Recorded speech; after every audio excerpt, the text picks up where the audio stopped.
Alright, we should be live. We're back. We're working on Omo, Queen of Vesuva. We are working on the Lands Matter build for her, where we care about all the lands being every type, so that way our specialty lands make additional mana, so that way we can ramp into huge things. Mostly Eldrazi Titans, but a few other giant green monstrosities. So she's currently at 121 cards. And at the end of the last session, we figured out what all of the mana ramp cards were on her list. So we currently have 1, 2, 3, 4, 5, 6, 7, 8, 9, 10, 11, 12, 13, 14, 15, 16, 17, 18, 19, 20... 21, 22, 23, 24, 25, 26, 27, 28, 29, 30, 31, 32, 33, 34, 35, 36. 36 land ramping spells. We might have a few too many since that is literally over half of the deck. And we need room for removal and interaction as well as the actual things that we're ramping into. So we probably have room to cut a few things down here. So venture forth, despite the fact that it gets a land every 3 turn cycles, probably not good enough.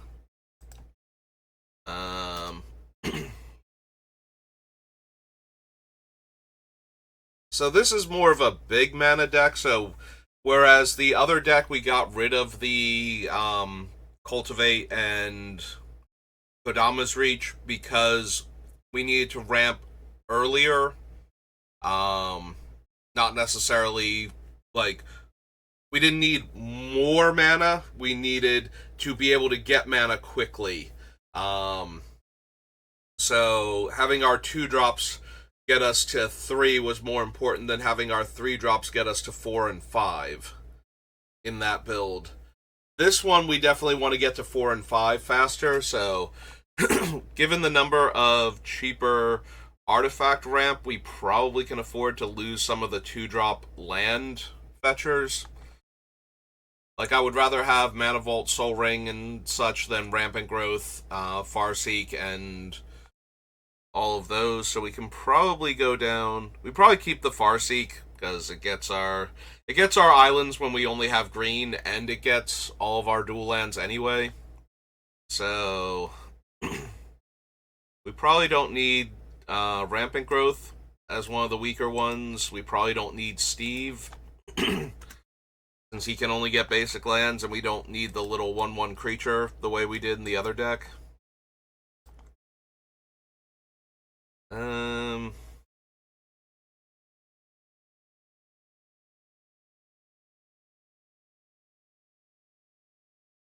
Let's see.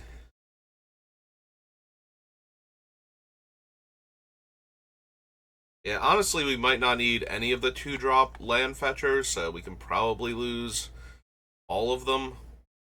So, Farseek out. Where was it? Nature's Lore, 3 visits. Because we have enough cheap artifact ramp for that, and we would rather run the land searchers that either get us more land or that get us the specific lands we need, and a lot of these either have to get basic lands or have to get lands with basic land types. And the Urzatron and Cloudpost and Baldur's Gate all don't have that. Like, they're not fetchable with any of these, so I need to focus more on the ones that can fetch them. Honestly, we probably don't need Arcane Signet, only making 1 extra mana at the 2 mana mark. For the same reason that we don't need any of these. We want our things to either be making more mana than that, or at least capable of it. So, like, we leave Everflowing Chalice in. If we have to cast it on 2, we kind of shrug at that.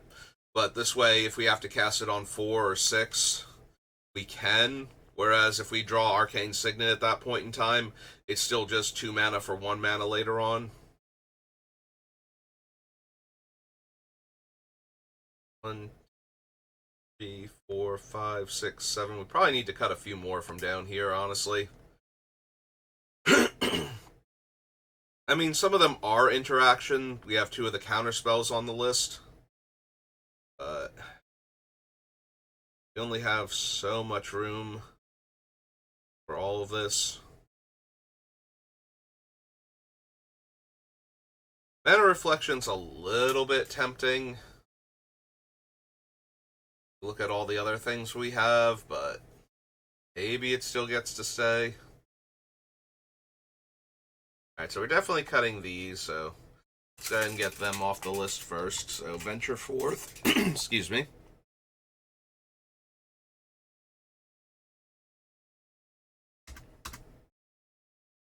No rampant growth. Outright. Kind of used the term for putting land into play from my deck.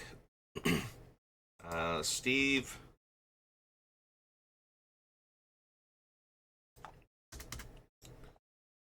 Farseek.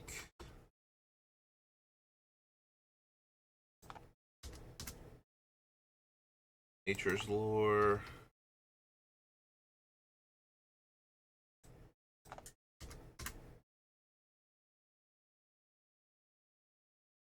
Revisits.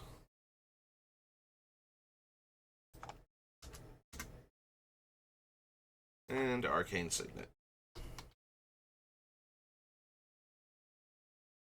Okay, we get rid of all of those. So that's 1, 2, 3, 4, 5, 6, 7 off the list. Down to 114. Alright, we're below 120. We only have to cut less than half the cards still on the list and we'll be good to go. Don't do that anymore. That was from my drafts yesterday. Keeping track of what I did for which number so I know what cards to do. Also, I accidentally stopped the recording rather than, like, I ended the stream instead of just pausing it, and so I didn't need to keep track of the time when each draft ended. So that would make it easier to edit it down into multiple videos.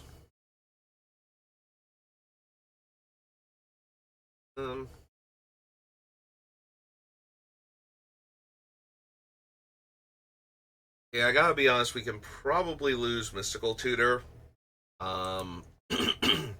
Just because we don't have a ton of instants and sorceries that we need, and we don't have a ton of card draw to grab it off of the top immediately.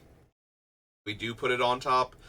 That's one of the biggest things is both this one and the other one don't have a lot of instant speed card draw, so tutoring to the top of the deck is a lot worse if you can't play the card immediately and you can't draw it immediately. Because then you have to know what you need and set up for the future, which is still fine as far as tutors go, but less powerful. Yeah, when you have a ton of card draw options and you can tutor the card to the top, it's basically the same as putting it in your hand a lot of the time, so. For a reasonable mana cost. But yeah, most of our things we have, like, a handful of counter spells that are super important, and then land ramp spells, and we don't necessarily need to tutor for them. So it's mostly the counter spells, a couple of other pieces of interaction like Beast Within. But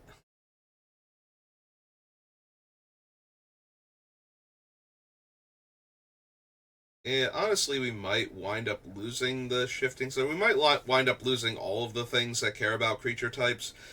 In the same way we lost basically everything that super cared about land types, except for a couple of the lands in the other build for Omo. I can see us losing all the ones that care specifically about creature types, and that's their main reason for being in the deck. Like the Scion, the Timber Protector, the Doyen,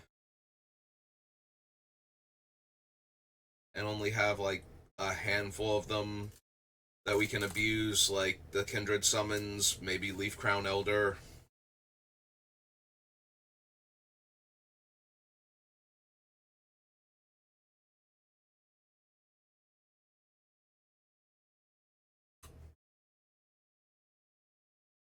The problem is the ones we're leaving on the list all protect our creatures from common creature removal, except for the Doyen, who is here so that our non-trampling giant Eldrazi that get blocked still deal a ton of damage, so that one can probably go. If we're attacking with the Eldrazi Titans, we're probably winning.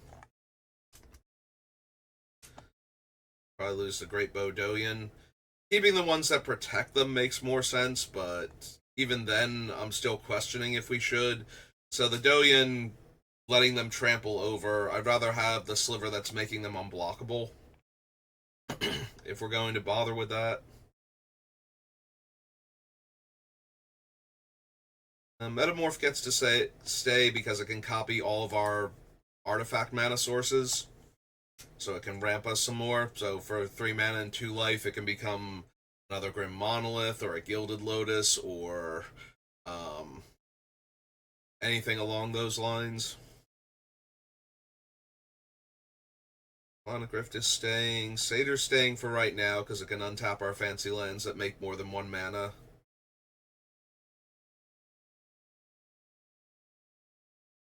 Honestly, the Endbringer is more a cute trick than actually good compared to the other ones. And once we get to 6, we are so close to casting the bigger ones anyway.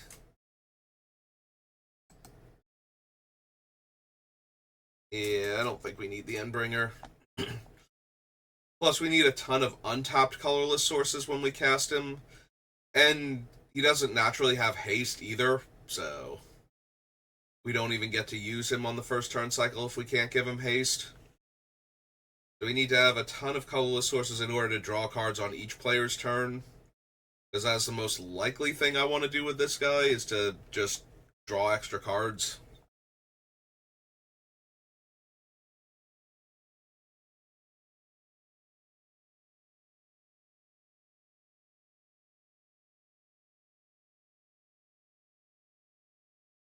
All of these for right now. Inamp, Spell Swindle, Tadiova.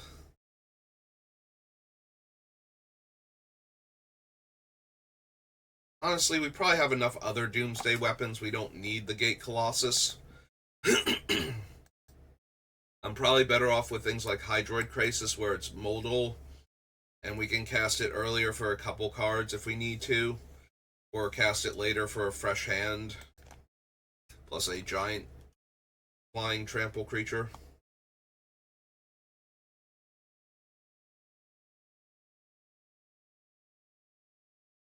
Yeah, again, I don't think that Great Henge is quite where we want it to be. Great Henge is at its best when you have relatively cheap creatures with high power, so that way you can effectively ramp into the Great Henge, and then that gives you more mana to work with and gives you card flow and makes your creatures bigger all at once. So once it gets going, it's really good. So you want things that are like, you want things like the Skull Smasher dinosaur from Ixalan, or Anzrag, or, you know, like incredibly high power to casting cost. The Rattleworm from Thunder Junction, those type of things.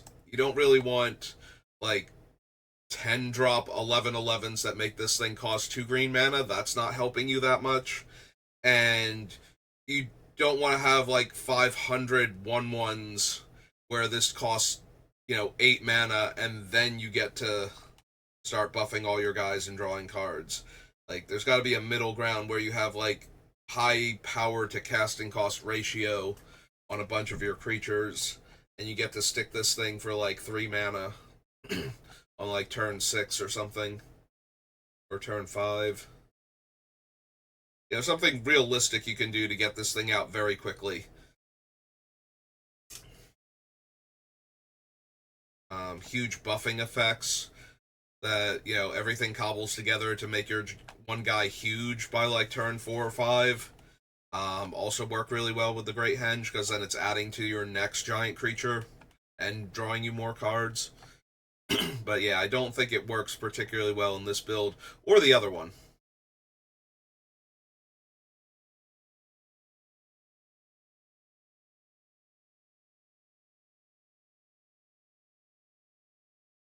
So I'm looking at Jadzi, and the biggest problem with Jadzi is we're not trying to chain instants and sorceries together. We're trying to use an instant or sorcery to flip up an Eldrazi. And once we have 8 mana, we're practically there anyway, so probably don't need her. I do like that she casts them when we do this, but she's 8 mana, and we have way better 8 mana plays than a 5/5 human wizard with no other relevant game text until we cast an instant or sorcery.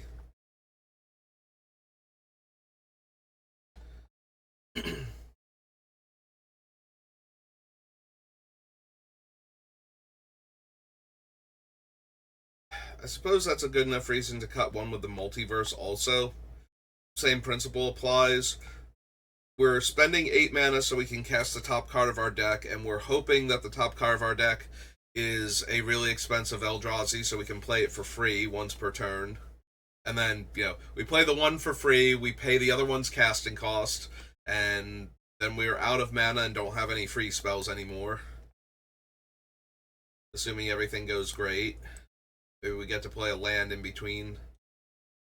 Yeah, I think we can get rid of one with the multiverse also.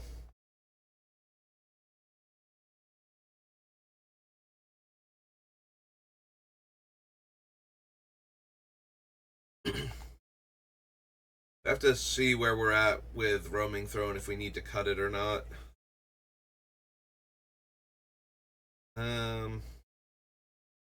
Yeah, we leave Sylvan Scrying right now. We have enough cards that let us play the top creature of our deck, plus a handful of card draw, so between the two, we're looking okay in that regard.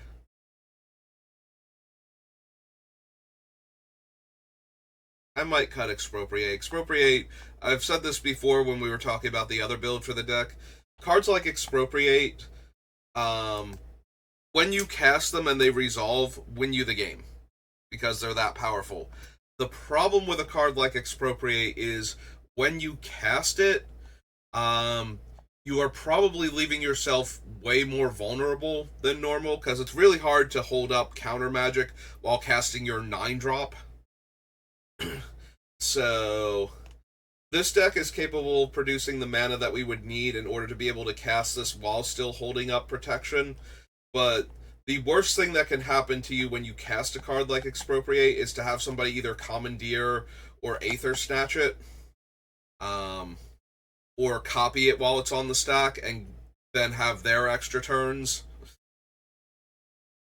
after all of your extra turns. Because if they create extra turns while yours is still on the stack, then your extra turns will be created less, so at least you'll get them. But if people are giving away stuff and you only get one extra turn and they get one extra turn, you might not even be able to do what you wanted to anymore. Also, theirs will resolve first, so they get to steal the better stuff if people are giving things away rather than letting you time walk, so. Yeah, there's a lot of problems with Expropriate, and cards like it where, Expropriate and Time Stretch are the cards where it's like, if your opponent somehow manages to cast this out from underneath you, either by stealing it, copying it, whatever, and stealing it doesn't necessarily mean you had to have cast it. I've played with and against a lot of decks that like to, Atali and Chaos Wand and things like that, where you get to cast your opponent's spells randomly, usually from the top of their deck, and hitting Expropriate or Time Stretch, one of the take a lot of extra turn cards, is nearly impossible to come back from, way more so than a singular Time Walk effect. If they hit, your Time Warp or your Capture Jing Zhao, it doesn't do as much damage normally. Sometimes it still does. It's still an extra turn. But sometimes it's just a little bit of mana ramp or mana rebate on their spells so they can cast an extra spell and a card draw. Whereas if they're taking multiple extra turns in a row, they can usually sculpt a game plan that does a lot more damage. So I always get a little worried about having a card like Expropriate in my deck because of things like that. Like, it's way higher risk when you play against people that have cards like that than it is high reward. Which is saying a lot because the reward is insane. You get to steal a bunch of their stuff and take at least one extra turn because you will vote for time even if nobody else does. Since you don't want to gain control of your own stuff that you own normally. Normally, you can in fact use it to steal back your own thing while, potentially stealing other people's stuff or getting time walks, but that's not normally the effect you're going for.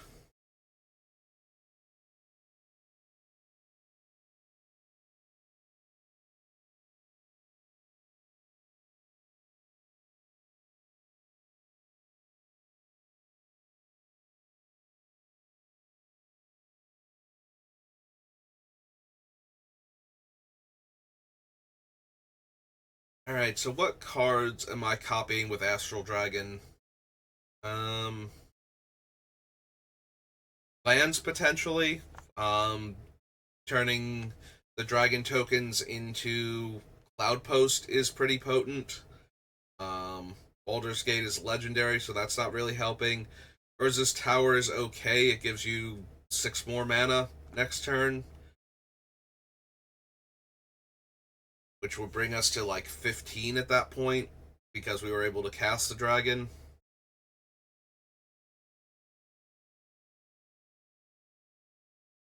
We don't just win though if we play the dragon. We can't copy creatures, so we can't get any of the less well, not less, any of the non-legendary Eldrazi's or Cityscape Leveler or something like that. Have 3/3 versions of them running around. So we can't do that. Um so what are we doing with Astral Dragon? Because we might just wind up cutting him if there's not like a specific combo we can do with it, and I don't think that there is.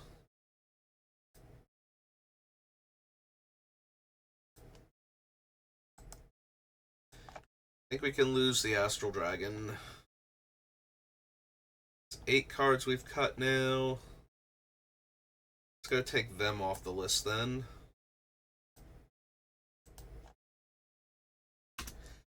Down to 6.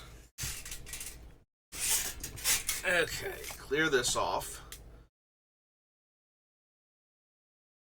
Alright, so we did our ramp. We did a weird side list. What was the other side list that I looked at? Ways to cheat the cards into play. We can now get rid of Jadzi and one with the multiverse.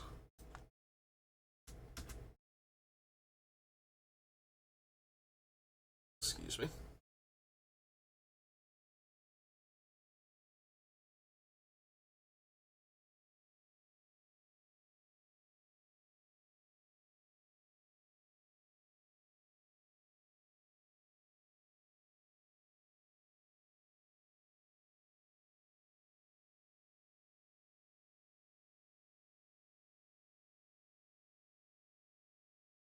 Yeah, I feel like we've got a bunch more mana ramp cards we can cut, but real quick, let's take a look at our interaction. So we have Counterspell, Mana Drain, Force of Will,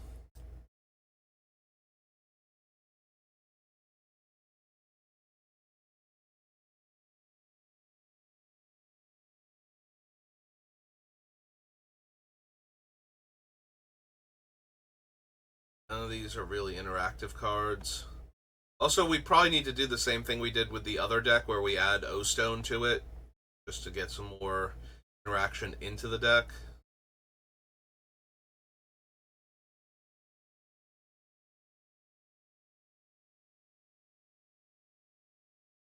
There's Pact of Negation.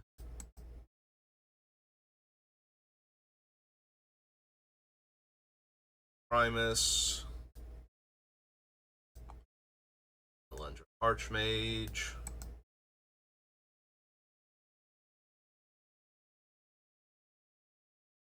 Rastodon,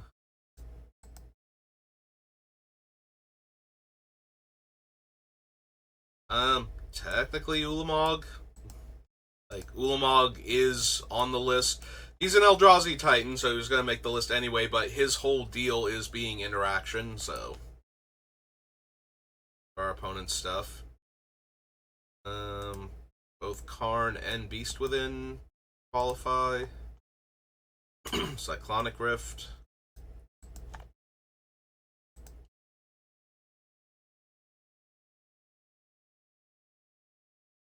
Ugin. Other Ulamog. Kozilek, Great Distortion. I consider him to be more card draw than interaction. He is capable of interacting because of the card draw, but Emrakul's effect is more game ending than interaction, although sometimes it's that also. So I think we just leave her separate. 15 with disallow.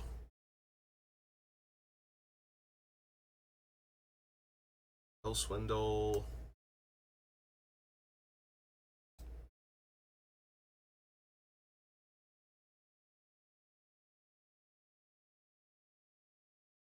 Nylea's intervention is here to tutor the lands, not to deal the X damage to flying creatures, so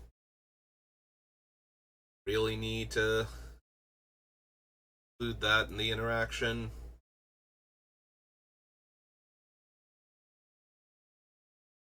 Offer you use as interaction.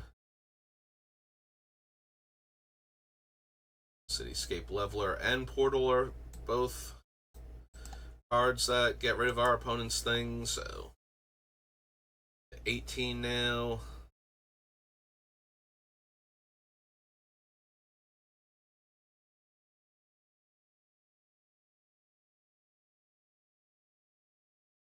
So figure is 19.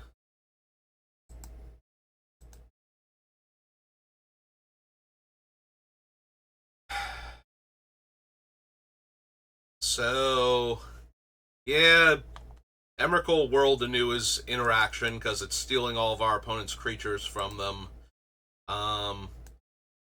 The other two aren't really. Kozilek is making bodies, and Ulamog is like his ward is they have to sack permanents, and his attack trigger makes them sack permanents, but you don't have any control over what you're killing, and it has to be a situation where the things they're losing are the things you needed to kill anyway, and that's really hard to set up, actually. Like, that's borderline impossible for you to have any kind of control over what they're losing to him at any given point in time, so he's not really interaction in this incarnation. The command definitely is, though. It's 21. Binding is also interaction. It's 22.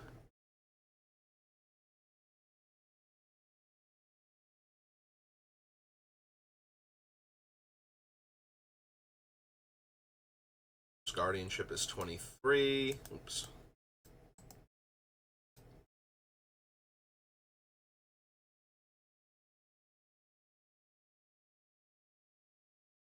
That's it. We have exactly 23 pieces of interaction. Well, 23 things, because some of them are 2 or 3 cards next to each other. Alright, so this is our interaction.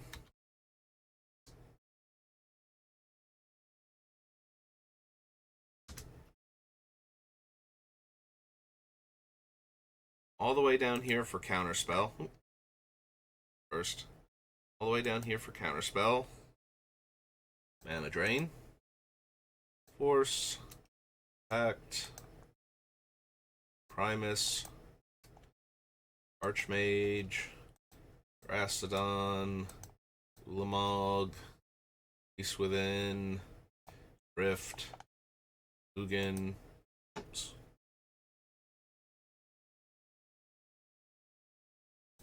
Ulamog again.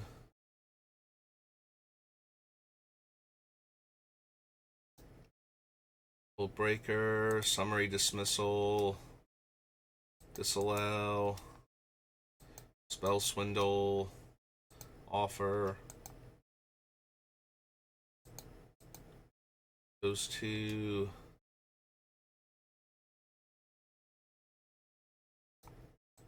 Force of Vigor, Chemical, K Command. But not the K Command you think of when you say K Command.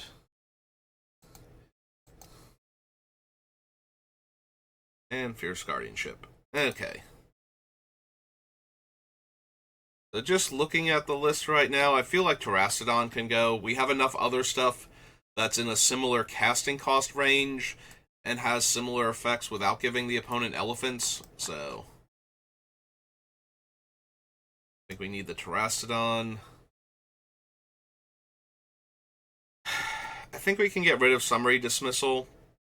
A lot of our spells are super expensive, so counter spells that are cheaper are better for a lot of this stuff. So, and we still have Disallow for when we really need to counter like somebody else's Eldrazi cast trigger, more so than we need to counter their Eldrazi. It is nice to be able to counter everything, like the Eldrazi and the cast trigger and anything else that needs to not happen, but that might be on the stack at the same time. But yeah, Summary Dismissal, not exactly the best.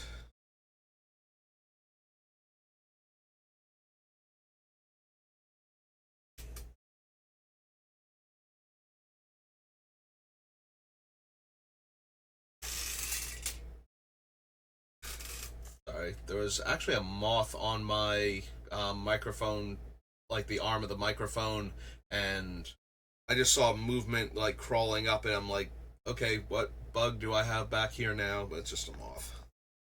It's flown away. Very distracting though, because I just saw like bug crawling out of the corner of my eye.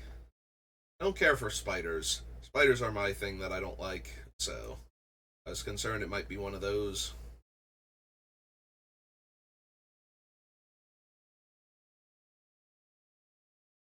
So Summary Dismissal and Terastodon, definitely.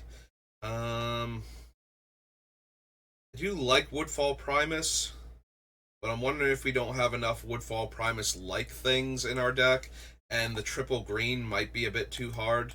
Yeah, this might be the rare case where Woodfall Primus isn't going in my green deck, but I do think it makes sense to cut it. If we're going to have two different Ulamogs, World Breaker, Cityscape Leveler, like we have enough other things that are doing similar stuff to the Woodfall Primus that I don't think we need the Primus also.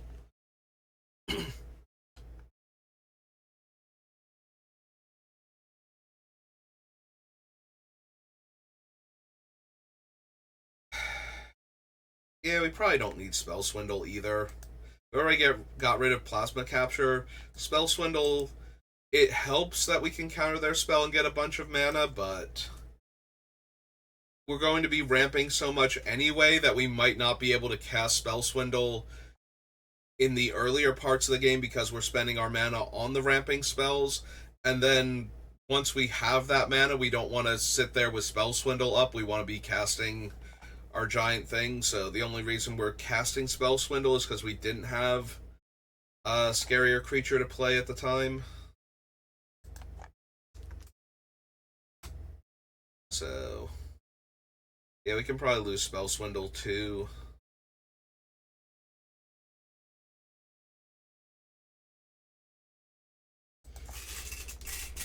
Alright, let's get these off the list and Terastodon.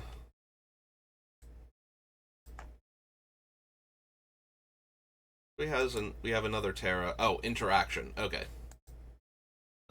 Summary.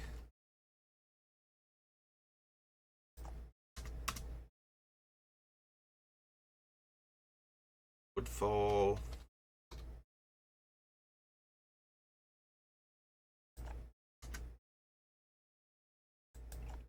And spell Swindle. That one should be on the list twice. We have it under the ramp section also.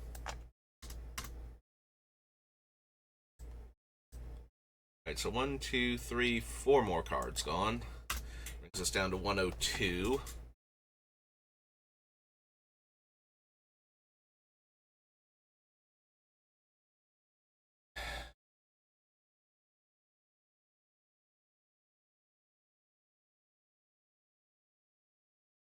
Alright, what do we have for card draw?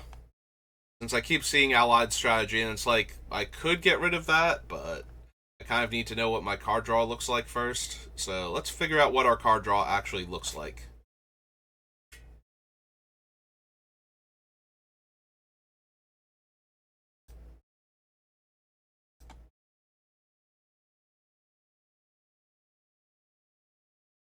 Fierce Empath is more of a tutor. I don't know that I want to count the tutors yet. We're just concerned with the ones that actually let me draw cards.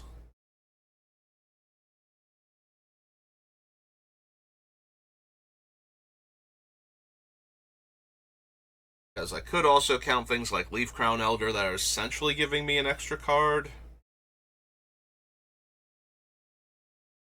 I'm wondering what, like, actual card draw effects I have. We have Dreamstone Hedron.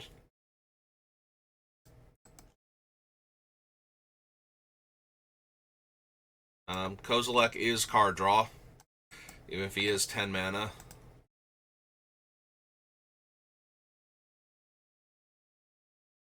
None of these draw me cards. Ugin does it as ultimate, but that's asking an awful lot from something that I'm planning on casting and probably doing a huge minus to clear the board up first. Like, yes, he can draw me cards eventually, but that's not his primary purpose. Great Distortion, on the other hand, as I said, I consider him more card draw than interaction, and that means he goes on the card draw list. Tadiova's drawing me cards.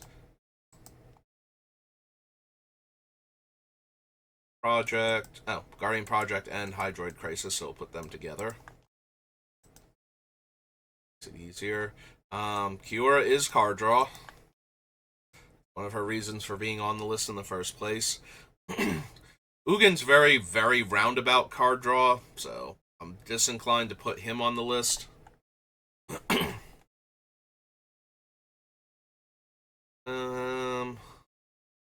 Yeah, we don't actually draw any extra cards from Monument. We just get more mana and life gain and buffs for our creatures, so. Sphinx is in here to put cards in my hand. Can include that.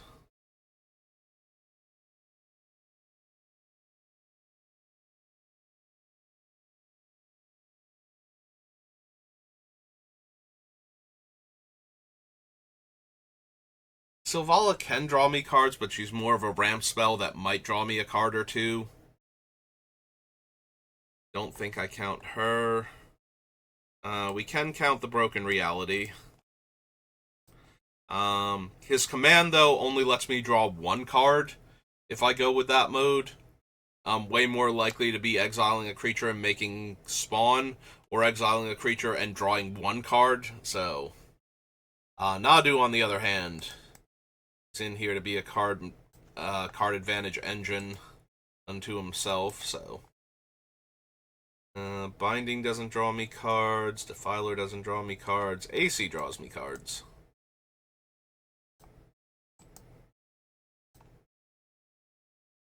Ooze, Tempt, Kindred, Ripples.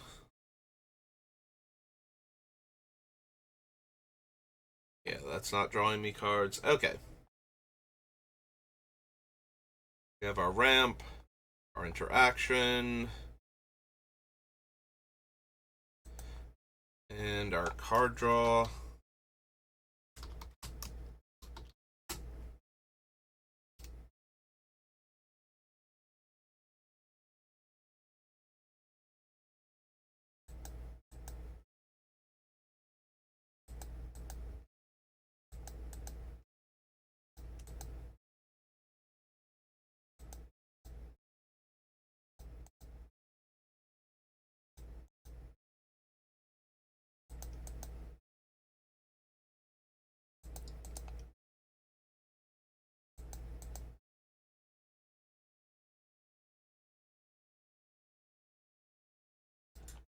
Alright, so all told, a much smaller list. Um, yeah, I don't think we need the one shot from Allied Strategies. The Dreamstone Hedron is ramping us while being a source of card draw when we don't need the mana from it. All the Kozileks draw me cards, but they're all kind of expensive. Like, the cheapest one is 9, but they can all draw me a fresh hand of cards. Vesuva's card draw, and we're still playing a ton of lands, so you should absolutely be drawing us cards. Same with AC. Kiora's ramp plus card draw. Hydroid Krasis' card draw. I'm starting to feel like I don't need the Guardian Project because I'm only going to be able to cast like one creature per turn. Like, the Guardian Project's a lot stronger when I'm playing a bunch of little creatures where I can cast like a creature in the same turn as it to draw my card, and then maybe, the next turn like 2 different creatures, 3 different creatures, and just keep drawing cards for each one of them. Here I'm spending like 10, 12 mana to cast a creature, and then I get to draw a card.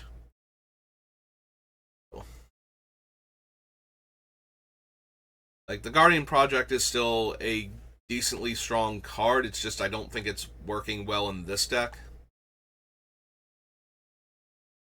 Guardian Project is one of those cards that I do think usually goes in a lot of commander decks for a good reason, but then I wind up cutting it because I either have other card draw I like more, or I don't have room for it.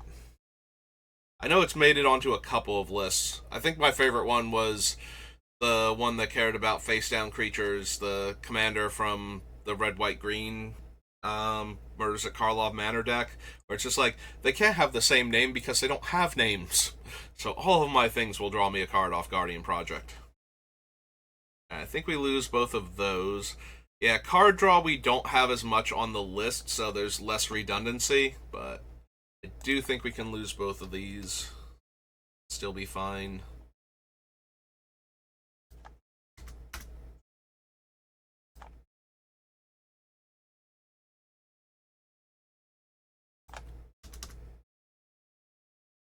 So that's 2 more off the list, which brings us down to 100. Alright, so we'll probably go below 100 now, because I still have like 10-ish minutes. So let's see what we can find that we can get off of the list now. Actually, let's go back down to the... Yeah, cheating the cards into play.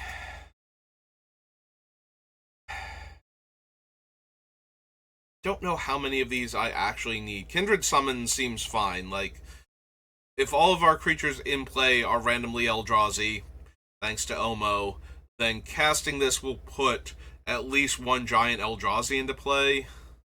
Possibly, like, depending on how many creatures we have, we'll probably be getting like 3 or 4 Eldrazi for 7 mana. But we only have ways to give haste to like 2 of them at most. So cheating them into play, as cool as that is, I think we have enough ramp where we don't need to cheat them into play. So maybe we just get rid of all of these except possibly Eladmri.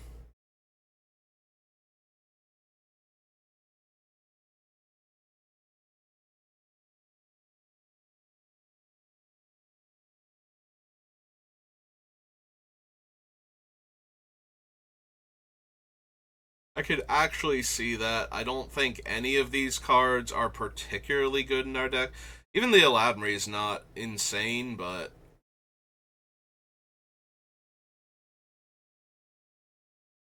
Yeah, no, I can actually see getting rid of all of them. Like, it's really cool to put a bunch of Titans into play with Kindred Summons until we don't get to attack with them that turn, we don't get any of the cast triggers, and then most or all of them die before we get another turn, because we've just put like 30 to 50 power into play, and that usually makes the rest of the table take notice and decide to kill us or get rid of all of our stuff. So yeah, I think all of them kind of go. Alright.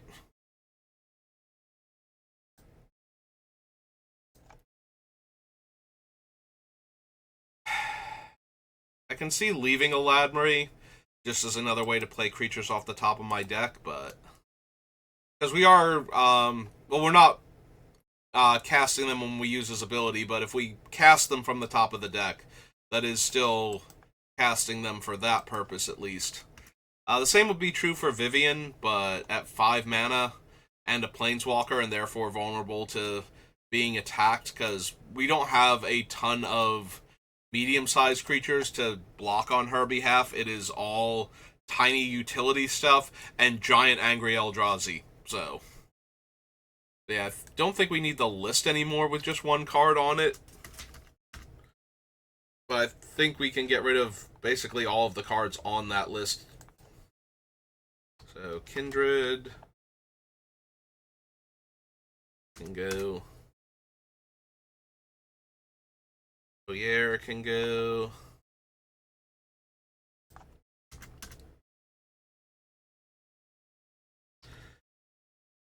Ian can go.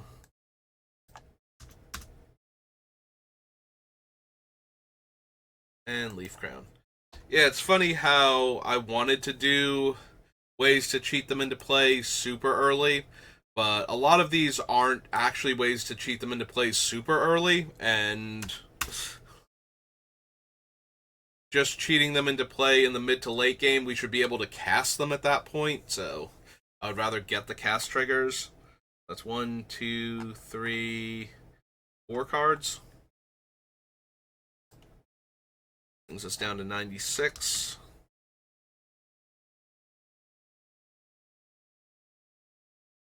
Alright, we got a few more minutes. Let's take one last pass through it. See if anything else sticks out now as being not part of the deck anymore.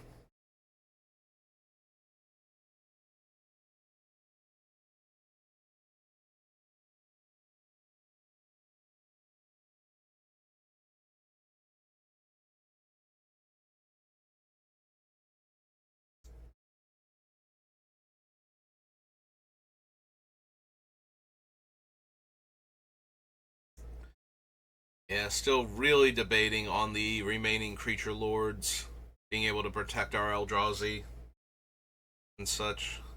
I keep saying Eldrazi, but I mean like all of our giant high casting cost, high power and toughness creatures.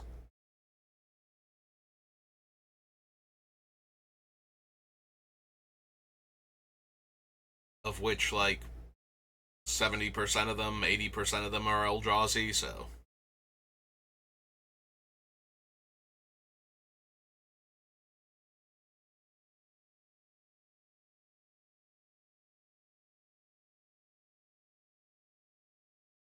I'm wondering with all of the since most of our creatures aren't low casting costs, like we have like a bunch of small utility creatures, a couple of medium-sized creatures like the Sphinx here, and like Korra and whatnot, and then most of our creatures are giant high casting cost stuff.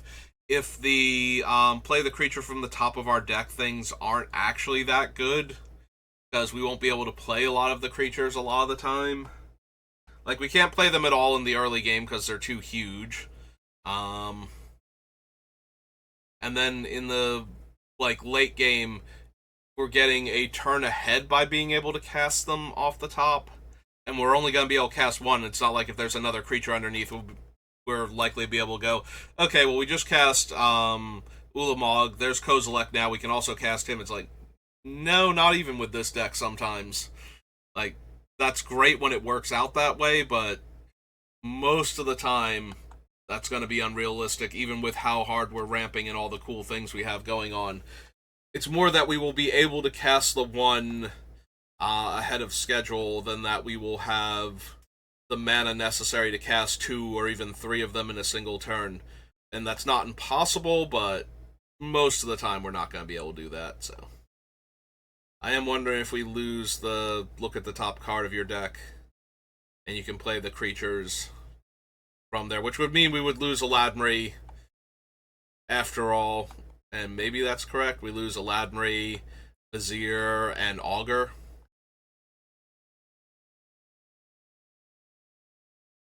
Yeah, I've talked myself into it. Most of our creatures are not cheap. The Augur is a little bit tempting to leave because it lets us play our land off the top, but even then... And if we're losing all of these, we probably lose the two... I can play the top card of my deck, creature tutors. Yeah, okay. I think we do lose all of those to make room. So... Augur of Autumn. Vladimir, Vizier.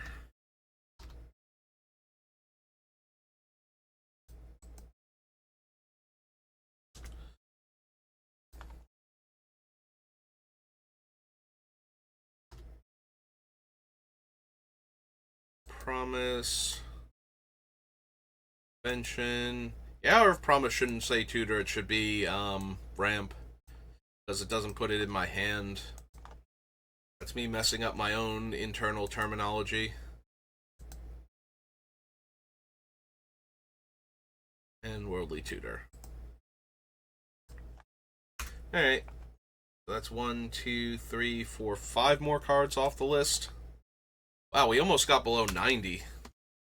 But yeah, we're in the 50-minute mark, and I usually like to keep my videos under an hour, so we'll call it there for right now. So maybe we can finish her up in like 1 or 2 more sessions then. She's not going quite, like, this build for Omo isn't going quite as fast as the last one.